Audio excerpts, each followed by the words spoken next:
अमृत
होती है कि तभी उसे एक आदमी बहुत तेजी से दौड़ते हुए आता दिखाई दिया।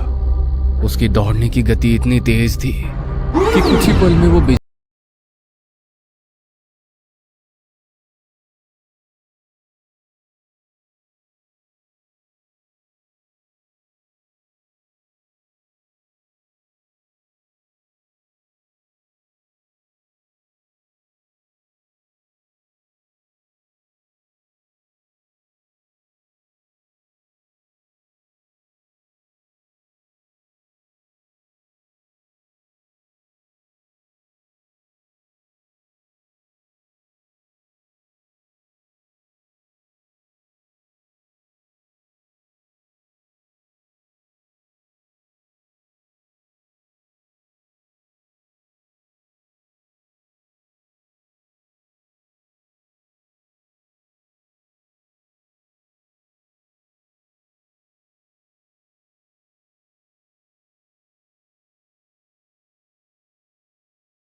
और कोहरा इतना था।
अमृता के हाथ में एक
से बात करी कि वो अमृता को यहां से ले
ने उसे बैठने का इशारा किया।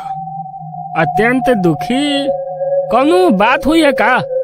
नहीं, ऐसी कोई बात नहीं। अरे वाकई परेशान लग रहा है, अब बता देते तो दिल हल्का हो जाता। उनकी बातों और उनके बोलने में कुछ ऐसा था कि मुकुल का सारा दर्द झलक कर बाहर आ गया और उसने सारी बात उनके सामने रख दी। तभी उनमें से एक बोला, जानते हो भैया जी, आपकी बीवी आपको एक बात बतावत जा रही थी पर अधूरी रह गई। कौन सी बात? वही बिजली से तेज गति से भी भागने वाले आदमी की। मुकुल को सहसा याद आता है कि अमृता की एक बात अधूरी रह गई थी जिसे वो उसे बताना चाहती थी। जब तक मुकुल आगे कुछ और आदमी से पूछ पाता, वो बोला, वो हम थे भैया जी, और हम चेतावे आए थे, पर क्योंकि हम इस संसार से परे हैं इसीलिए नियति में बाधा नहीं बन सकते थे। मुकुल को उस आदमी की ये बात बहुत अजीब लगी। वो क्या कहना चाह रहा था? ये बात उसके सर के ऊपर से निकल गई। इससे पहले मुकुल उस आदमी से कुछ पूछ पाता, वहां अचानक ही तेज हवा का बहाव शुरू हो गया और मुकुल को छोड़कर सबने अपनी गर्दन नीचे कर ली। आग की लपटें उनके ऊपर से फैल रही थी। मुकुल भी अपना बचाव करते हुए नीचे झुका और तभी उसकी नजर उन चारों के पैर पर पड़ी जो उल्टे थे। वह सन्न रह गया। थोड़ी देर में सब शांत हो गए। देखो भैया, बात ऐसी है कि यह जगह भूतों से घिरी हुई है और सब जान के दुश्मन नहीं होते। कुछ होते हैं जो आपकी भलाई चाहते हैं, जैसे उस रात मैं आपको आगाह करना चाह रहा था, पर खैर जाने दो। इसके बाद उसने बताया कि उसकी बीवी की जो हालत है वह दो ही हालतों में हो सकती है। या तो उसने खुद उस आत्मा को निमंत्रण दिया हो या फिर कोई ऐसी निशानी जो भूल से वो अपने साथ ले आई हो। इसका पता करना था और अगर समय रहते पता चल जाए तो अमृता ठीक हो सकती थी। मुकुल डर से उनकी बातें सुनता रहा। वो अमृता को लेकर डरा हुआ था और इस समय जब वो खुद भूतों के बीच में बैठा हुआ था। इसके बाद वो वहां से उठ के चल दिए। मुकुल उन्हें जाते हुए देख रहा था। वो थोड़ी दूर गए और एक एक करके तालाब के ठंडे पानी में समाहित हो गए। सोच में डूबा हुआ मुकुल वापस घर आया। घर के बाहर झालरें लगी हुई थी पर अंदर का माहौल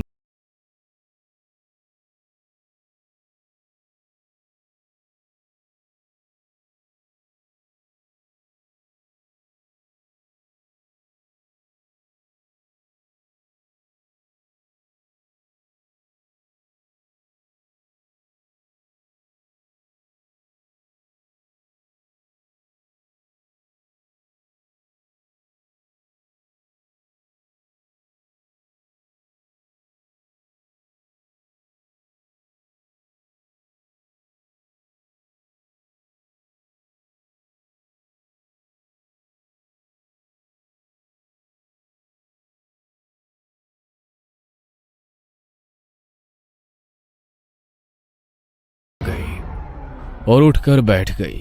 सुर्ख सफेद